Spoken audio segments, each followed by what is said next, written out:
Good evening, Dragon Slayers. This is your host, Dr. Tom Bittker, and my guest, and likely emerging as my co-host, Michael Dallen, attorney and biblical scholar. And today I want to spend a little time dealing with grief and loss. It's a time of year that I think many of us reflect on those that we've lost this past year.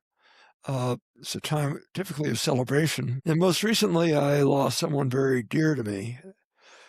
And the loss doesn't make a lot of sense. This woman was a woman who virtually greeted me every day at work. She was loyal, tenacious, brilliant, funny, and she allowed those of us that participate in the process of healing to focus on our game, where she protected us from the outrageous intrusions of government, insurance companies, and so on. She's gone now, suddenly, coincident to what I would consider just simply a random act of evil or ignorance. She died at the hands of a drunk driver, suddenly, leaving a young family, a husband, and all of us to grieve.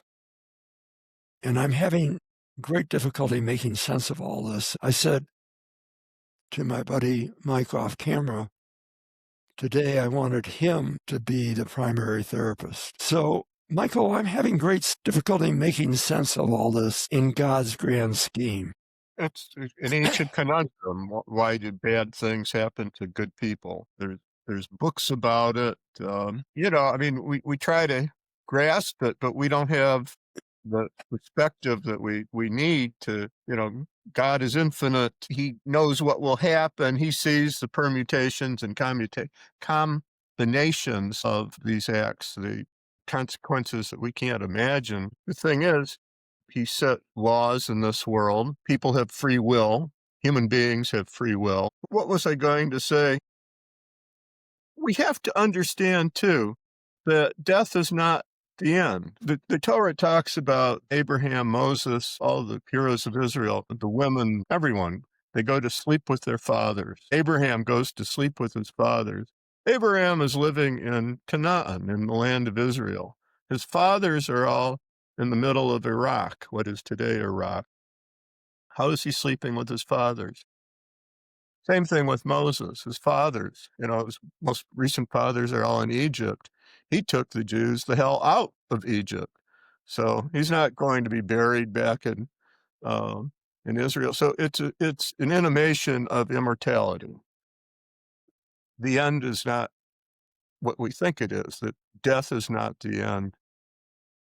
We believe that something wonderful happens upon death, at death, and the soul has immortal qualities. I've seen discussions about the learned papers on the nature of the soul, that it's a tripartite entity, that there's, besides the goof, the body, there's the nephesh, there's the cat just walked past, there's the neshama, there's the nephesh, and these things go to separate places. The neshama, this is related to sun, the heat. The neshama is something that goes up to heaven. The nephesh, on the other hand, we talk about that as the speaking soul that gives human beings. Okay, I hope you can't see there is a cat going by. I notice a white tail. The white tail, yeah. Yes. Is that an entirely white cat? Yeah. Okay. Is that good luck? A white cat has crossed our path? No. Just a cat. Just a white cat. No, I mean, something like Freud said, sometimes a cigar is just a cigar. Okay. It's just a white cat. One blue eye, one green eye. What's the cat's name, Michael? The cat is Leah, or Aliyah, which means to go up, to make a Leah, to go up, and she is Lee. Mm-hmm. But the soul is, the nephesh goes down to Sheol, which is a liquid realm under the earth, we believe. And while the neshama, the higher soul, the highest soul that we've got, the essence of a person, goes up to heaven. And we have intimations of that in Ecclesiastes or Koheles.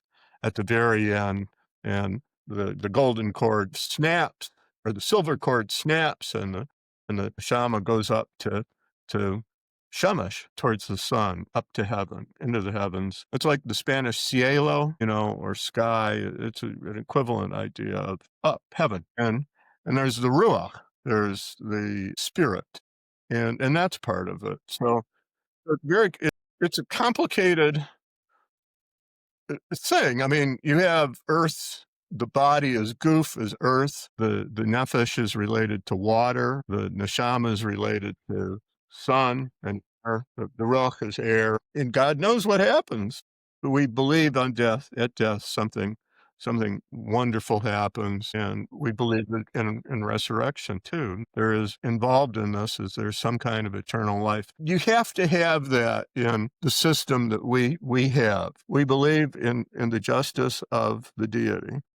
We believe that he has set loose something that is very, very good according to the Bible, the Torah itself. And you can't have something very, very good where you have horrible injustice that prevails.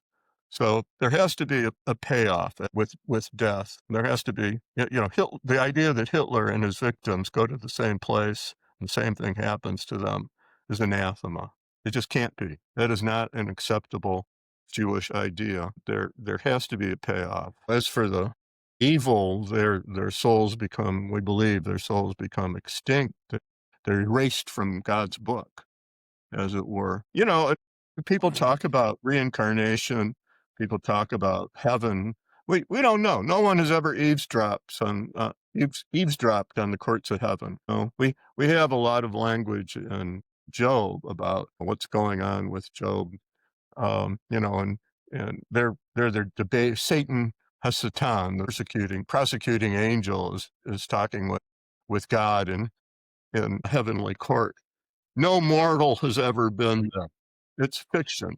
It's didactic fiction, but there are precious truths in it. We know that it's fiction, and it purports to be fiction, but there's a moral lesson in it.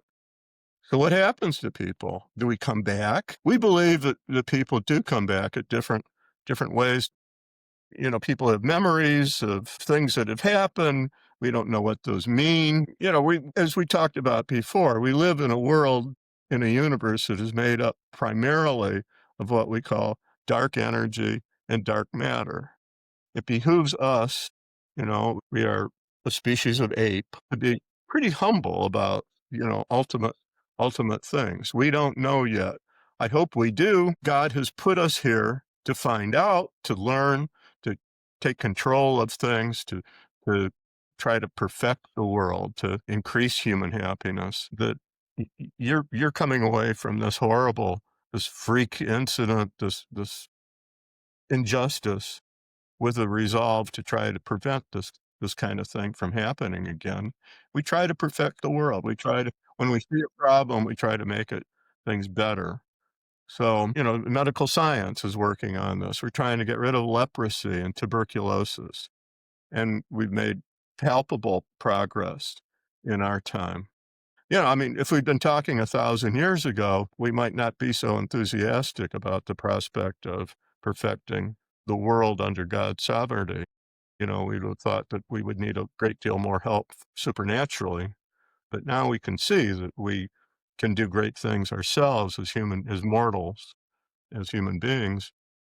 And I'd be shocked, knowing you, that you don't try to get tweak some legislation or get some legislation passed that would perhaps raise the threshold for impermissible driving down to 0.05 or to 0.08, where it is in Michigan right now. I don't know the story. Did the person who killed her survive? I don't know the details. And actually, I'm so angry right now that, there's part of my life I'm a healer, and part of my life I'm a forensic psychiatrist. And the first complete book I read when I was about, 9 or 10 was the complete works of Sherlock Holmes. Sometimes I feel like I'm Sherlock Holmes. But That's not what I wish to channel right now. I wish to heal, and I need to concentrate on that. I will say this about your remarks. I've noticed within myself the past day an emergence of very protective feelings about those around me, including my colleagues, my staff, and so on. And I've witnessed among us essentially the spiritual sister of the woman that was killed has come forward and has done some pretty amazing things despite her grief over the past several hours. And I've had a chance to reach out to an old friend and a very supportive former staff member and rekindled our friendship just as a consequence of this. So, yes, there are some good things that emerge from this, I suppose. I remember practicing law, doing public defender stuff and misdemeanor defense, and we would hang around and we'd get the drunks, and we would I know why Leah was placed on Earth. It's to humble you because you don't look good with a cattail in front of your face. Leah. She has one blue eye and one green eye, and she'd be a good star of this, but she's not terribly antisocial too. I look forward to meeting her someday. I remember we'd all the lawyers would be in our suits and, and we're talking, we're in this, glorious old, county building, all these wonderful old oak courtrooms and, skylights and, went back to Victorian times, it was built around 1888 or so, very really glorious, all kinds of sculptures and things, and I remember when I first started there, they brought me into a courtroom, and they had that night's sweepings of prostitutes that had been all the ladies of the evening had been called in, and they were all sitting in the old jury box. And I remember it was a cloudy, dreary February morning, seen through mostly dirty windows, and there all these girls were, and I remember thinking that if I'd had a light meter, photographer's light meter, the light meter would be spinning on its axis in reaction to all the skin that seemed to give off its own light, and all these worried girls. But I remember we would stand around and, well, what'd your client blow? And you'd get the unlawful alcohol balance, the U-ball. Mhm. And I remember I had one guy who kept coming back. I don't know why, but they tested him and there'd be a little blood with his alcohol. I mean, he had levels of alcohol that I think were scientifically improbable, maybe not impossible, Well, but they, given the prelude to the story, if all these lovely ladies were around there, maybe went there to pick up dates. no, no. Yeah, I don't know how well these guys would have functioned with these crazy U-balls, these crazy unlawful blood alcohol levels. I know some people would bet, and I bet mine has, more higher U-ball than yours. Well, I'll put down $10, Mike, that my client has a higher U-ball, and you'd see just incredible levels. And, I mean, this is nothing to make fun of. These people had trouble. They were addicted to alcohol. It wasn't just fun for them, and they were a danger, you know. And at that time, the unlawful blood alcohol level, the threshold was 0.10, up, which was pretty high. I mean, that's like 3 or 4 drinks, and it's been reduced considerably now through, Mothers Against Drunk Driving, all those, you know, people have been getting better. I think people are getting better. I think there is less drinking and think there's less driving. I've seen tremendous improvements in the world just in the span of my lifetime. I mean, the change has been profound. Not just, I think there's much less drunk driving, and people are using other means. We have Uber now, and besides cabs for people to get around and Lyft, and that's one thing. I think people are drinking less. Alcohol is almost going out of fashion, and this is not a time to invest in a beverage company. necessarily because their markets are shrinking all over the Western world and in the Eastern world too. I mean, the Chinese are drinking less, which is something. I've seen transformations in the relations between the races in America in my time. People would see a black man and worry, and is this guy militant? Does he want to pull away? Does he hate whites? And now, normally, people just get along without even thinking about that kind of thing. And Well, regarding that, I believe I shared with you off camera the dramatic change that I witnessed in our hometown in the past 20 years. in Detroit, Yeah, a few years ago, I guess it was 3 years ago, I paid a visit to you, and my son and I, Seth, stayed at a hotel, and the hotel was a lovely hotel, staffed largely by African American people. And I noticed a level of cordiality and warmth. I recall a few years even before that going to Shane Park to see a performance of a renowned African American singer.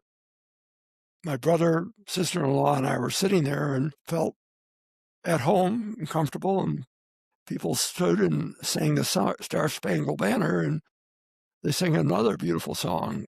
And I tapped the shoulder of this woman in front of me, and I said, "Ma'am, what were you just singing?" And she said, "Sonny, that's the Black National Anthem." But I felt very much at home there. I got a sense that the rhythm of the town has come back. And I just heard an interview by a guy named, you probably know of him, Gilbert, the guy that's rebuilding the area around what used to be Hudson's, and it's a very dynamic midtown. So there is that level of healing that's coming to that wonderful city. well, yeah, I mean, the thing is that we have change. The history is dynamic. And America is incredibly dynamic. We're going through some very, very strange times now. The leadership is very questionable and doing, extremely scary things.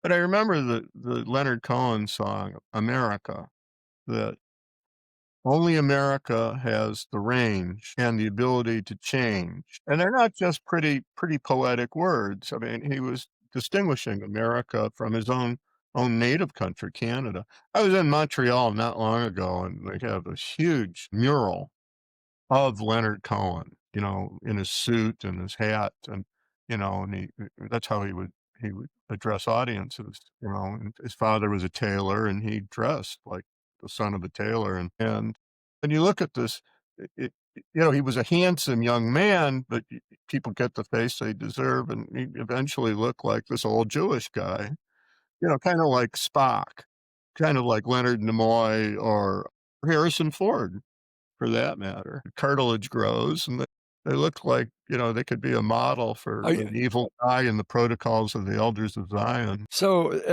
as an aside, Harrison Ford is Jewish? Yes. Well, I'll be damned. Okay. Yeah, his father wasn't. His father was Irish, I mean, Anglo-Irish Ford, Uh, but I can't remember mom's name, Bessie Friedman or something like Horowitz. so Indiana Jones is Jewish. I always thought my brother was Indiana Jones.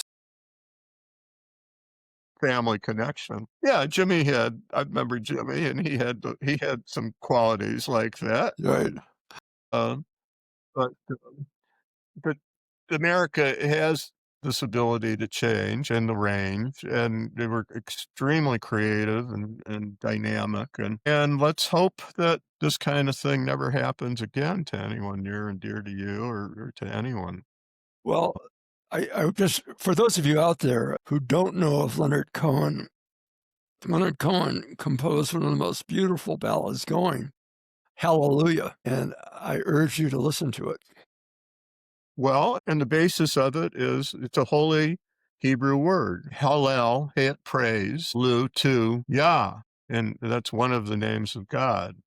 Um, in Hebrew, it would be a Yud Hey, but it is an extremely monotheistic word, and there's only one Yah, and in fact, it's so holy we normally don't use it. So let us pause for a moment and take a brighter path, the path that we are going to talk about today, and that is off camera. Michael and I were just reviewing the extraordinary genius of Jewish composers and the special irony that many of the wonderful Christmas music that is special at this time of year is a product of Jewish composers. Let's, begin, for example, with White Christmas, Irving Berlin, the Christmas song, Believe, Mel Torme. Torme. Yep. Edie Gourmet. Yeah. Yep. But, I was getting into things with a couple of people. One, a really good, elevated Norwegian American Christian, very public spirited guy. I've known him for years, a real gooder. I imagine you've encountered these sorts of people related to the Peace Corps, but just a hell of a guy. And another fellow whom I know whose grandfather was the son of a rabbi, and he came to America and he decided he would convert to Christianity and went to the Moody Bible Institute and became a fundamentalist Protestant. A real Bible pounding guy. Moody people loved him because he could teach them Hebrew when he did. And this guy is and this fellow would have been a minister himself, as his father was. I met some followers of his father, and they were very main Protestant guys, but his father was very conscious of his Hebrew heritage. And this guy rejects the whole thing, despises religion now, but we were arguing when we do. And I was going on about what a disaster Christianity has been, in so many ways for the Jews and for itself. I mean, the the horrible things it's done in the world, but at the same time, you have to recognize God doesn't begrudge Gentiles anything. We talk about the people of Israel, the Jews, as his special witnesses, as his special servants. And Joel weighs in, well, that's horrible racist religiosity, ethno-nationalism, and I repudiate it, and it's what killed the Indians and things like that. God does not begrudge Gentiles anything. I mean, he wants all of us to come up. But we talk about Noachides and Jews, Gentiles and Jews, and, sometimes you get people, regardless of their label, who are infinitely holy, who do infinitely, or nobody's infinitely holy, really. We're all apes, we're all men or women, and we're mortal, but we can do infinitely holy things that make the world, that make life better, that please God in their compassion and their justice. And my favorite Gentile of all time is Abraham Lincoln, and just a superlative man, one of the best of all kinds. The idea that Judaism doesn't recognize that it doesn't appreciate what God appreciates, that anybody of any nation can do wonderful things and do infinitely holy things that are applauded, that if anything will earn someone eternal life, immortality, the blessings of heaven and being up close in the closest connection, with the closest connections to the deity himself, the Yah. That's a slander against Judaism. We don't think that. Let me just introduce an observation that I've made. You may not share it, but 2 points. I have a friend who's a priest of many years, and I asked him in conversation recently, how does he account for and cope with what I see as the extraordinary evil that has been associated with the church, whether it be the Crusades, the Inquisitions, and so on. And he replied simply, that's not God, that's not Jesus, that's a product of men. And Dostoevsky, in particular, had an insight to that if you read the passage in The Brothers of the Grand Inquisitor. Jesus comes back. And I know. And they kill him. We don't want you. They put him in chains, and then they interrogate him. It's like in a star chamber. I know, I love that, the weazened old Torquemada. Yeah. But the other point I would like to make is that one of my concerns is the ambivalence about the progressive left, many of whom have been supported by wealthy Jews, George Soros and others, about the tragedy that occurred in Israel in the past couple of years. And the irony I've noticed is that it's many devout Christians that have come forward to defend the Jewish state. Yeah, So, so you know, yeah, I hear from them often. I mean, I'm in a lot to hear from these folks, and it's quite a contrast. I mean, we're living at a time where the old religions are fading out, and there's a lot of good reasons for that. One is, that's just something that you get with modernity.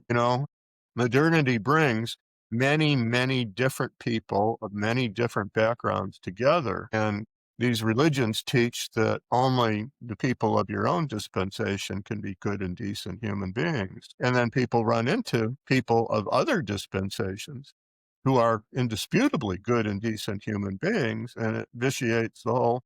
It's a tough contradiction. Well, they seem pretty good. well, I've been. and I also don't want to lose this opportunity to point out that the people that are supporting this podcast that post us, this is a product of the work of two devout Muslims, one of whom has made the Hajj several times. Right now, a prayer for him because he's going through some health issues.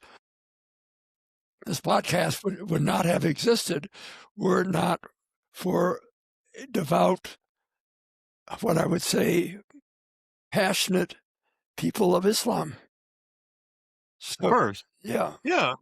No, I would note the other day, last week, a self-professed Muslim guy with big hairy guy with bare arms and a Quranic surah, part of one, tattooed on his arm, which itself is against Islam. I mean, they don't do tats. But Okay. this guy, because he's a Muslim, and he comes over to me. I'm working out, and he goes, "You are a Jew." Yes, I am a Muslim. Israel killed my father. My father was an innocent person. And I'm okay, yes. And we very quickly started cursing each other. We were separated, and he was promising that he would lie in wait for me, you know, to do me violence later. And yeah, so I tell this Persian guy who's working out there, who hates the Ayatollahs as much as anybody possibly could. And he's laughing. He's a Muslim, and he's laughing about what a jerk this guy is. I'll take care of him for you. It's okay. It's all right. I'll take care of it myself if it comes to that. But yeah, you find that out about people, and that's part of modernity. And these people that you've been warned against. The Catholics and their stuff, the Irish. They hate what do they call the Protestants? Soup Protestants, because the Protestant church wanted these people away, little tiny starving people, and they offered them soup. And for soup, they were willing, like Esau, giving up his birthright, leaving the Catholic Church just because they wanted to eat. And I would be sympathetic to anybody who was so hungry, that he wanted soup, but, they look at them with disdain. But then the people work together, and these soup Protestants, as they call them, and these Catholics are much more similar than they are different, and they learn to like each other. And their daughters marry the other's sons and so on. And so you learn. I mean, we've got the promise in the Torah that the time will come when people come to sees the tzitzis, sees the fringes, or the shirt of one who is a Jew, and say, we want to be with you because we know that God is with you and that our fathers taught us lies. And more people realize that.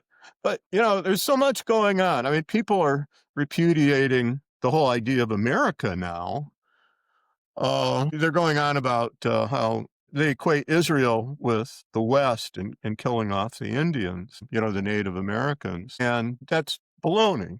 I mean, they're completely different things. And then you have to realize, too, what they're saying that the Americans did, which was genocide. They murdered the Indians. It didn't happen. That, the Native Americans died largely of disease, which, nobody willed that. That wasn't there were occasions where, the British General Amherst would sell typhus blankets to he wouldn't give them away, he would sell them, you know? Amherstville and Amherst College are named after this horrible bastard who did that. I mean, that was done on, sometimes, but by and large, the Indians were just wiped away. Their culture was decimated by disease. They just weren't resistant to all these Eurasian diseases. They taught in South America, they would say that all a Spaniard has to do is look at an Indian and he dies. And if they had said all a Spaniard has to do is breathe on an Indian, he dies, it would have been a lot more accurate. The Jesuits had this big and fan of the Jesuits, how awful they'd been, or the Dominicans for how awful they'd been, the people of the Inquisition, the order of the Inquisition. But they set out in Paraguay to save the Indians, and they did everything they could. They protected them from exploitation. They kept hunters away. They kept herders away. They tried to give them an economic basis. They put them to work on farms. There were all kinds of affirmative action programs for them. In 50 years, there were radically fewer Indians than when they started. They just died of disease. And the Indians themselves often gave up on their system. But was watching the Ken Burns program about the American Revolution, and they were doing they were propounding what was in it for the Indians and what was going on there. And there was this one wonderful Indian man who picked up with the Revolutionary Party, the Americans, and his story was just heartrending because he had been really kidnapped and sent away, and he was educated in England and learned English, and he came back as a translator, and he came back to visit his village, and it was gone. The people, they had just been swept away by yet another epidemic, and it just fractured their society. When you have 90% of your population die of disease, they had the idea that their gods were against them, that it was time for them to be supplanted. I mean, they were despondent. A minority survived, but they were very demoralized. This was not genocide. It worked out as mass death, but it wasn't deliberate. It was just something that happened when new people came in and lived among other people. I think, and I know you've objected to this term before, but I will acknowledge the evil that our country has committed, whether it be putting Native Americans on reservations or the father of the part of my alma mater, Stanford, probably was responsible for the persecution of a number of Oriental railroad workers. So we do see evil out there, but I think the organizing myth of this country has progressed toward greater enlightenment, compassion, ultimately. I think MLK said it well. Our Declaration of Independence, our Constitution, is a promissory note for the future of this country. And I think that's And that, yeah, Frederick Douglass, too. yeah. So I think, right, absolutely. It's not just for the country, it's for the world. It's a Declaration of Independence and of equality for all humanity. well, the other thing I'd point out as a historian, I think I shared this with you before, is that of the revolutions that we've witnessed in this world, whether it be American French, Russian, Chinese. Our revolution ultimately was the least bloodiest to the protagonists in the revolution. The French Revolution, virtually every one of the original revolutionaries, including Robespierre, lost their heads at the hands of the guillotine. The Russian Revolution was notorious for killing its own. And we somehow got through that because I think we were anchored in something that we talked about before, Mike, and that is the Constitution was very much informed by the Old Testament. Yes. Well, and it was the child. It was a spinoff of the original Mosaic Revolution, the revolution against Pharaoh and the oppressive. That was really a rotten society. I mean, if you want a rotten society, we talk about the Egyptian society. And by the way, I was just talking about, maybe making a trip there. A friend was saying that I have an inordinate fondness for slummy, crappy, third world dumps. And I've never seen a slummier, crappier, lousier third world dump than Cairo. You know, it's still a dump. I mean, Egypt is still a terrible place. You know, but they repudiate the Mosaic Revolution. I mean, they're Muslims on the one hand, but on the other hand, they really don't like Jews. So they didn't get everything that they should have out of, the good that's in Islam. The American Revolution was pretty bloody, but the others really went off the rails. But all of them are indebted to, they all were partly inspired by the great revolution that is part of the Western tradition. And that is the Hebrews, Moses, the slaves, who are singing, "Go down, Moses." They have and had an understanding of that. What I fear is a repudiation of that tradition, of throwing the baby out with the bathwater. I'm with you in that. Michael, we are about to approach a holy time. I think the next one coming up is in 5 days. Some of our audience will be celebrating on December 12th, the day of Our Lady of Guadalupe and that miracle. We're going to be embarking both on Christmas and Hanukkah. Do you have any observations about this time of year? Well, yeah, I mean, it's a tough time of year. Well, particularly in the Northeast or Europe, it gets really dark and Yeah. it's really cold. And then we finally get to the winter solstice and the days turn around and they begin getting longer. But until then, it gets pretty hairy, and you have people with seasonal affective disorder. I don't know how our ancestors managed to live up by, north of, we're at 42 degrees and our ancestors in Europe were up at, 50 degrees and people are still there. But you get to, I have an observation on that. That is, I believe that explains the phenomenon of Stonehenge, that it was a way of timing the rise of the sun. I think so, yeah. I was there not that long ago. I, on the other hand, had the idea that was Excuse me, go ahead. it was a beer festival. I mean, maybe I am too beer-centric, in my assessment of history, but I have the sense that it was beer that brought all these people with their different dialects and their different languages together in a collective effort to get something done. So And you're saying that Stonehenge is the English equivalent to the Tower of Babel?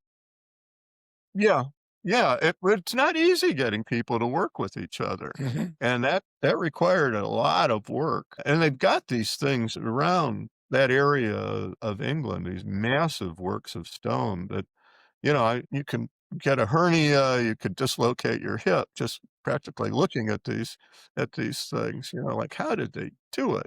A lot of people, a lot of hard work. But I had the idea that beer helped bring the people together. I mean, they might not have liked each other, but with a little beer, he's a hell of a fine guy, this guy, and they could work together. Hanukkah was dedication, and that was my favorite. of all the Jewish things, there's no work prohibition. It celebrates a victory. I remember going on television and going on about how it affected me as a kid because the books that they gave us as young Jewish kids in Hebrew school and always depicted a Jewish family sitting around, and the men always had ties on, and they always had like navy blue suits, which I always abominated. I would never have gone into the Navy. I couldn't stand the color, but very stodgy, and you could practically smell the chicken soup and the candles. Yeah, it's just boring, boring, boring, but then there's the story, and what happened, and you had the Syrian Greeks, the Antiochus's men, the Seleucid, it was a spinoff from Alexander's empire, and they wore these cool Greek soldier outfits and with the combs on their heads, the armor, and they looked romantic and glorious. And they got clobbered. They lost. It was this huge as an adult, I realized what a victory it was. It was a 20-year war. It was as long as the Vietnamese struggle to get free of the French and the West. After World War II, the Vietnamese fought and fought and fought. First the French, then the Americans and the United Nations for 20 years. It was a huge victory. But the Maccabees and the Jews fought this great empire and bled it dry. It was an immense, powerful empire, and the Jews didn't know at this point, they didn't know how to fight. They weren't soldiers, but they became soldiers, and they clobbered them, and they prevailed. And then it comes down to the story of, the Christians, little Jewish kids are trying to celebrate Hanukkah, and what's the story? And the Catholic kids next door, they're celebrating Christmas, and what's their story? They're celebrating the birth of their God, and we're celebrating this thing where the oil lasted for an unusually long time. So there's an obvious imbalance that um, there was something, so it was natural to want to go over and do things their way. But um, it's a great holiday. I was complaining. The drawings that you'd see, the Jews are always depicted as wearing these horrible, these robes. They look like hospital patients dressed in, you know, these rags. The women would be portrayed as being round and sexy, the Jewish women, always being carried away by the Syrian Greeks, being raped and horrible things happening. The men couldn't protect them, and then they started to. But the Greeks look great.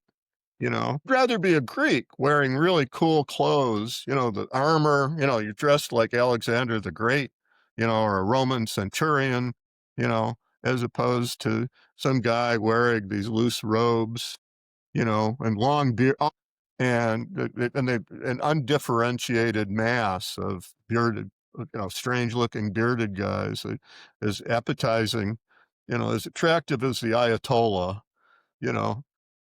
So, kind of, you could see why so many Jews married out, assimilated, like who the hell wants to be a part of that?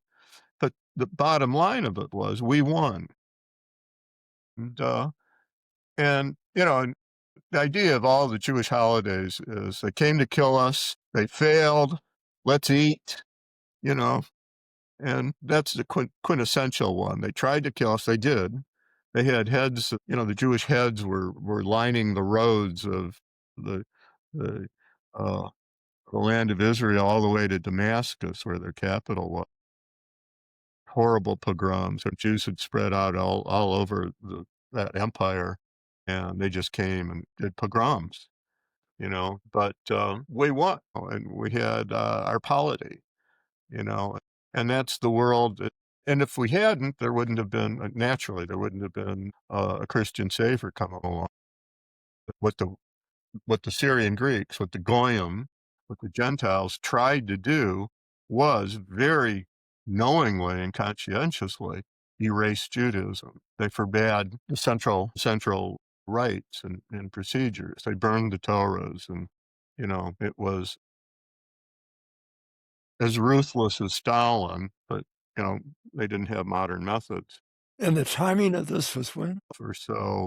Well, it went on for 20 years, but 165 BCE. But that was the BCE, yeah, BCE, before the Common Era. If that hadn't happened, there would have been no Jebus pushing the moneylenders out of the temple. There wouldn't have been a temple. They tried to turn the temple into a temple I think they dedicated it to Athena.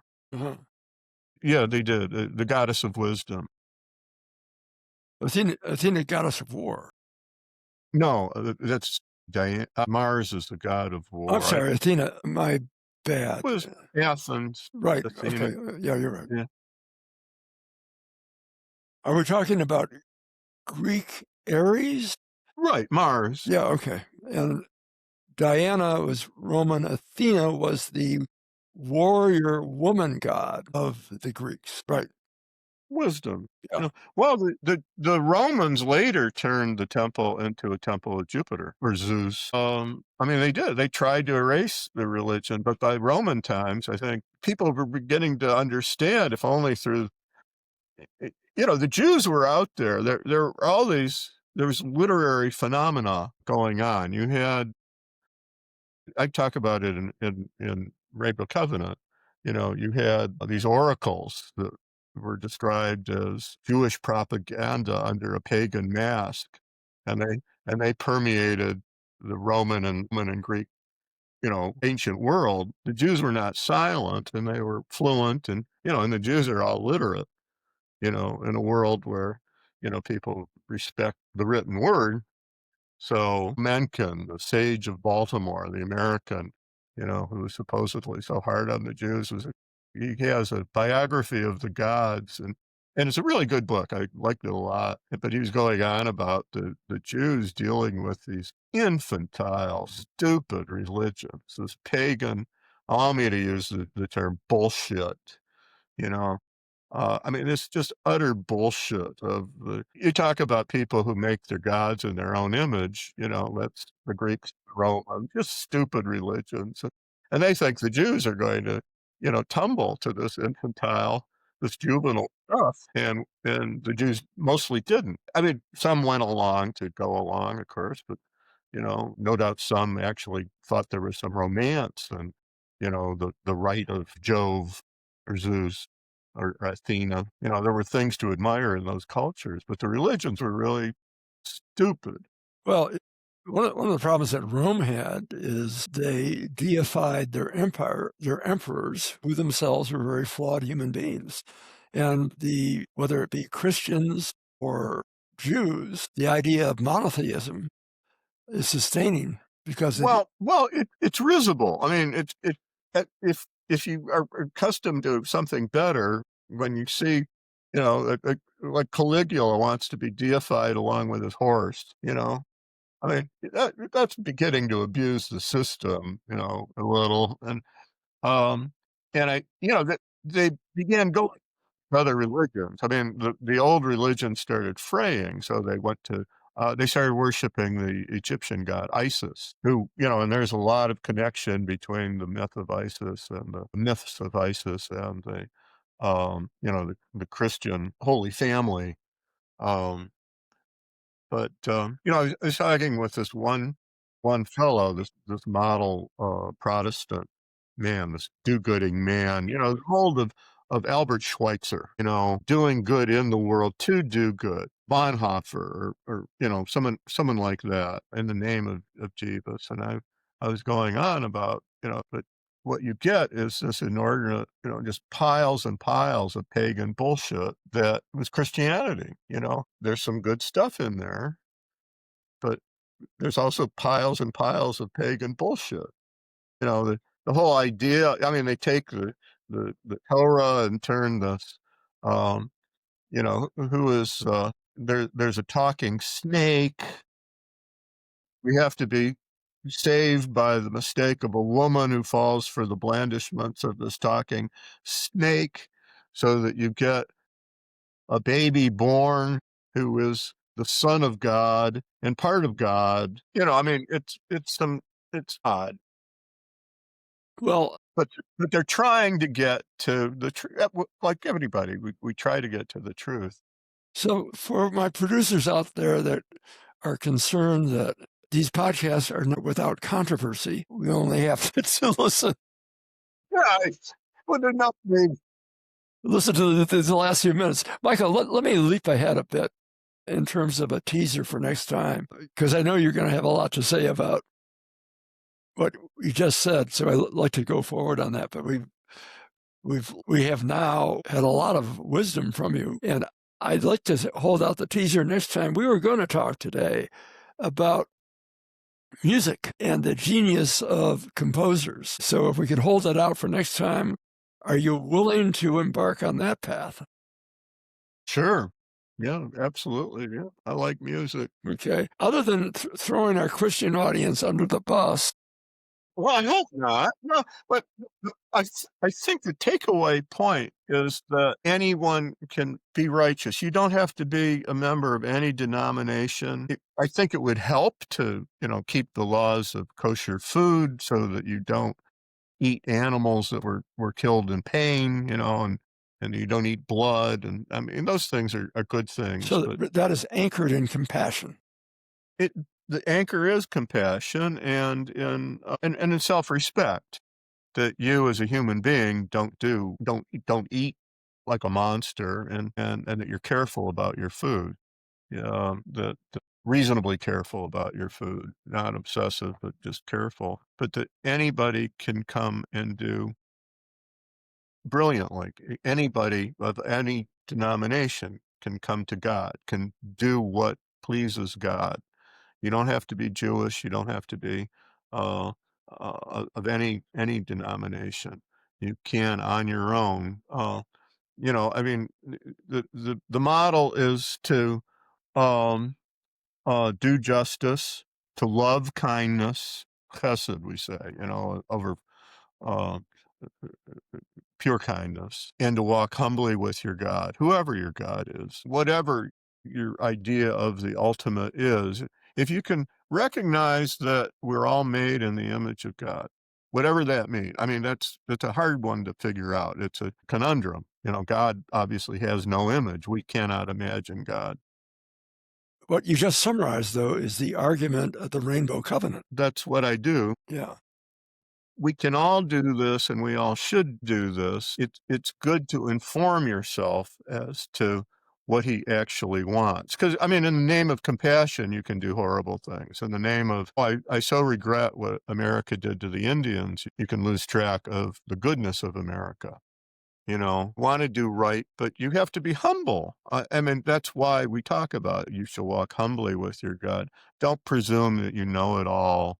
You know, be open to the suggestion that you might be wrong. And I know I sound all super confident, but I go back there's a self-examination that is an integral part of any religious Jew's life, and it should be part of anybody's. And I'll tell you something else that helps too, and that is the institution of the Sabbath, where you have one day a week where you slip yourself into neutral. You have you have a mental and moral hygiene day where you slip into neutral instead of driving ahead with all your stuff, and you you have the opportunity at least of self-examination, and you can look at how you're doing and what you're doing. I think that is a big part of Jewish success on earth, that once a week you have a chance to change your course. Michael, could I prevail on you because there's a beautiful prayer that you know probably better than I that ends with walk humbly with your God. Do you have the Oh, well, it's Hosea. okay. What is that prayer? It's a good closing point. Well, that's what it is. I mean, oh man, what is it that God requires of you? Only to do justice, mishpat, Right. justice, formal justice, to defend the widow, the orphan, Right. to take the part of those endangered, or to serve on a jury, or to to work at making your society more just, um, and to love chesed, that is to say, to love kindness, to pursue kindness, to go out of your way, to not just to do kindness, but to love kindness and to admire it in others and to cultivate it in yourself and to walk humbly with your God. That's beautiful. And where is that passage? Hosea. Hosea. Okay. We'll look Well, for that. the message of all the prophets, when it comes down to it, is you, Israel. I mean, the Old Testament is addressed to Israel, but others, it's wisdom for everyone.